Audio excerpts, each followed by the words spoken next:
आज हम आयकर के विषय में पढ़ेंगे।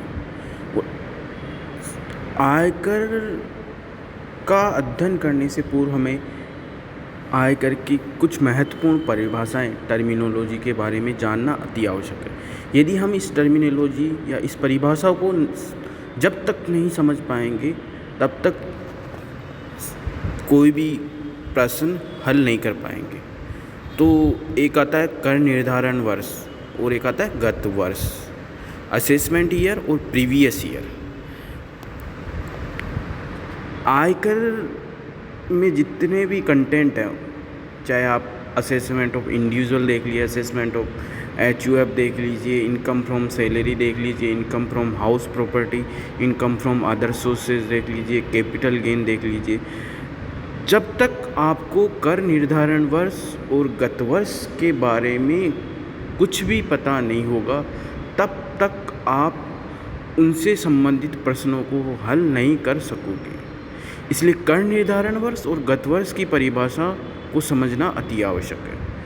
तो सबसे पहले, और ये चीज़ और अपन कई बार क्या होता है, कर निर्धारण वर्ष और गत वर्ष में बहुत उलझ जाते हैं। और एक गत वर्ष के अलावा एक वर्ड आता है वित्तीय वर्ष, फाइनेंशियल ईयर, ठीक है। इसमें भी अपन उलझ जाते हैं कि गत वर्ष क्या है, वित्तीय वर्ष क्या है। तो मैं आपको बता दूं कि वित्तीय वर्ष 1 अप्रैल से प्रारंभ होकर 31 मार्च तक होता है, ठीक है। तो यहाँ पे एक तरीके से ये होगा कि आयकर में कि जो वित्तीय वर्ष होगा उसको अपन यहाँ पे गत वर्ष के नाम से जानेंगे। अब आता है अपने पास कर निर्धारण वर्ष। आयकर अधिनियम की धारा 2 सबसेक्शन 9 के अनुसार कर निर्धारण वर्ष का अभिप्राय उस अवधि से है जो कि 1 अप्रैल से प्रारंभ होकर अगले वर्ष की 31 मार्च को समाप्त हो। तो यहाँ पे ये समझना आवश्यक है कि कर निर्धारण वर्ष 1 अप्रैल से प्रारंभ होगा और 31 मार्च को समाप्त होगा। और साथ ही गत वर्ष भी क्या होगा, 1 अप्रैल से प्रारंभ होगा, 31 मार्च को समाप्त होगा। फॉर एग्ज़ाम्पल, कर निर्धारण वर्ष 2020-21 मतलब 20-21 मतलब उस कर का निर्धारण कौन से वर्ष में होगा, 20-21 में, जो कि अभी चल रहा है।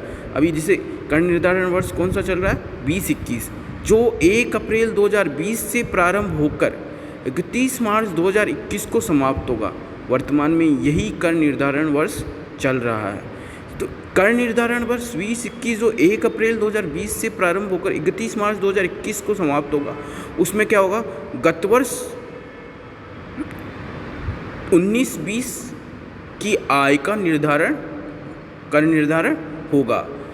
तो अब अपन आते हैं गत वर्ष की परिभाषा में।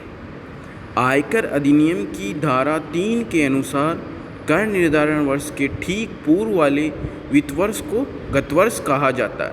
कि जैसे कर निर्धारण वर्ष 2020-21 होगा तो गत वर्ष क्या हो गया, 19-20। कर निर्धारण वर्ष 2020-21 में वित्तीय वर्ष या गत वर्ष 2019-20 की आय का कर निर्धारण करते हैं। कि जैसे इस सेक्शन के सत्र 20-21 में अपन क्या किस कर निर्धारण वर्ष का कर निर्धारित करेंगे, कर निर्धारण वर्ष 2020-21। इसको आपको विशेष रूप से ध्यान रखना है कि जो भी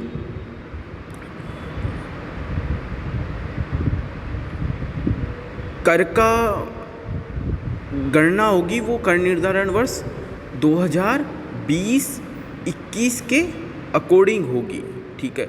इसमें क्या होगा, वित्त अधिनियम 2019 के रूल्स रेगुलेशन लागू होंगे, वो ही कर स्लैब लागू होगा।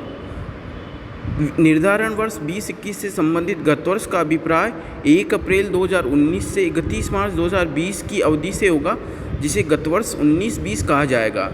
कि होगा क्या, आपको क्वेश्चन दिया जाएगा, जैसे कि किसी को वेतन से आय हो रही है तो उसकी आय 1 अप्रैल 2019 से 31 मार्च 2020 तक की जो आय होगी वही क्या होगी, गत वर्ष 19-20 में शामिल की जाएगी और उसका कर निर्धारण वर्ष क्या होगा, 2020-21 होगा, ठीक है। तो यहाँ पे समझना है आपको कि जैसे इस वर्ष 2020-21 में अपन अध्ययन करेंगे कर निर्धारण वर्ष 2020-21 का, मतलब शैक्षणिक सत्र 2021 है तो कर निर्धारण वर्ष भी 2021 है। परंतु गत वर्ष क्या होगा, 2019-20, मतलब कि 1 अप्रैल 2019 से 31 मार्च 2020 तक जो भी आय होगी वो 2020-21 के कर निर्धारण वर्ष में गणना की जाएगी। ये तो हो गया गत वर्ष और कर निर्धारण वर्ष। अब आता नए व्यापार की स्थिति में या आय का नया साधन अस्तित्व में आने की स्थिति में, जिस स्थिति को नया व्यापार प्रारंभ किया जाता है या जिस स्थिति को आय का नया साधन स्थिति में आता है, उस स्थिति से वित्तीय वर्ष की समाप्त होने तक की अवधि को गत वर्ष माना जाएगा। कि जैसे क्या होता है कि यहाँ आय का साधन, पहली बात तो आयकर में क्या होता है, आय का साधन कोई भी यदि आय हो रही है तो उसका आय का साधन अवश्य होगा, ये आय का साधन होना आवश्यक है। अब यहाँ पे आय के साधन को भी अलग अलग भागों में बांटा गया है, जैसे इनकम फ्रॉम सैलरी, मतलब वेतन से आय, फिर आता है इनकम फ्रॉम हाउस प्रॉपर्टी, मकान संपत्ति से आय। इनकम फ्रॉम सैलरी तो सिंपल है कि वेतन से जो भी आय होगी वो इनकम फ्रॉम हाउस प्रॉपर्टी में क्या होगी कि किसी की खुद की हाउस प्रॉपर्टी है, वो उसका स्वामी है, ओनर है और वो उसको किराए पे देता है, तो वो ऐसी कंडीशन में क्या होगा, इनकम फ्रॉम हाउस प्रॉपर्टी। फिर होता है इनकम फ्रॉम बिजनेस प्रोफेशन, कि जैसे कोई बिजनेस से कोई आय हो रही है तो वो क्या, इनकम फ्रॉम बिजनेस प्रोफेशन हो गया। फिर उसके बाद आता है कैपिटल गेन में भी आता है शॉर्ट टर्म कैपिटल गेन और एक long term capital gain. Short term capital gain क्या होता है कि जैसे कम अवधि में कोई कैपिटल असेट्स, जैसे कोई भूमि है, भवन है, वो बेचते हैं तो उससे क्या होता है, कुछ भी आय हो रही है तो वो कैपिटल गेन में आती है। तो शॉर्ट टर्म और लॉन्ग टर्म दो तरीका, लंबी अवधि का होता है लॉन्ग टर्म होता है, शॉर्ट टर्म कम एक शॉर्ट अवधि के लिए, जैसे 3 वर्ष से कम होता है तो शॉर्ट टर्म हो गया, उससे अधिक होता है तो लॉन्ग टर्म हो गया। और उसके बाद में आता है income from other sources. Income from other sources क्या हो गया कि जो सोर्सेज इन चारों पांचों में नहीं कोई भी इनकम यदि इन चारों पांचों सोर्सेज में फिट नहीं बैठती है तो वो क्या हो गया, इनकम फ्रॉम अदर सोर्सेज। तो यहाँ पे ये है कि यदि कोई सोर्स वित्तीय वर्ष के प्रारंभ न होकर कहीं बीच से स्टार्ट होता है तो उस अवधि को क्या होगा, उस बीच की अवधि से क्या होगा, उसका कर का गणना होगी।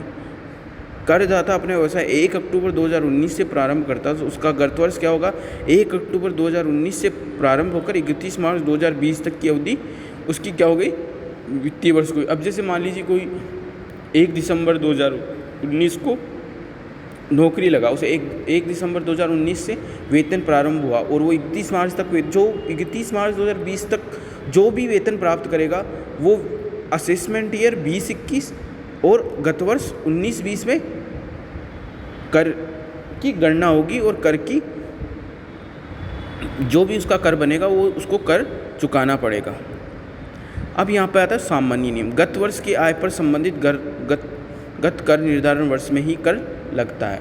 कि जैसे क्या वो वित्तीय वर्ष 19-20 है तो उसका कर उसी वित्तीय वर्ष में उसके क्या होगा, कर लगाया जाएगा। ऐसे नहीं है कि अब जैसे मान लीजिए आपके 20 मार्च को कोई आय हुई तो 20 मार्च 2020 में हुई तो वो उस कर गत वर्ष में शामिल होगी।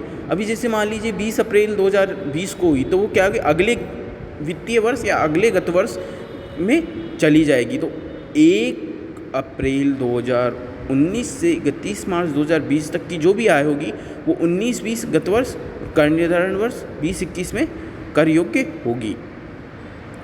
लेकिन इसके कुछ अपवाद भी हैं। कई बार क्या होता है कि गत वर्ष में आय कर योग्य न होके अगले वर्ष में भी हो जाती है।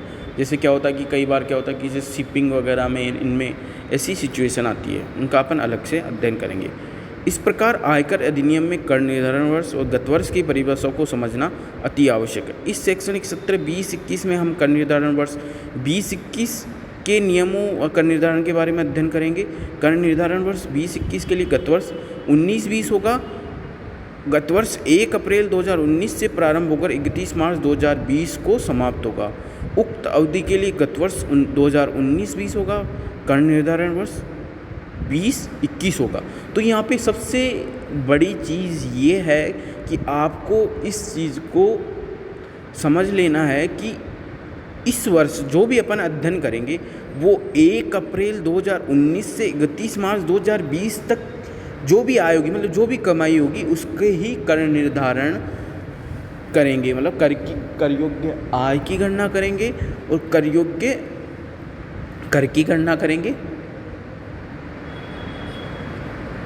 इस गत वर्ष में। तो 2020-21 असेसमेंट में गत वर्ष कौन सा हो गया 2019-20, जो कि 1 अप्रैल 2019 से प्रारंभ होकर 31 मार्च 2020 को समाप्त होगा।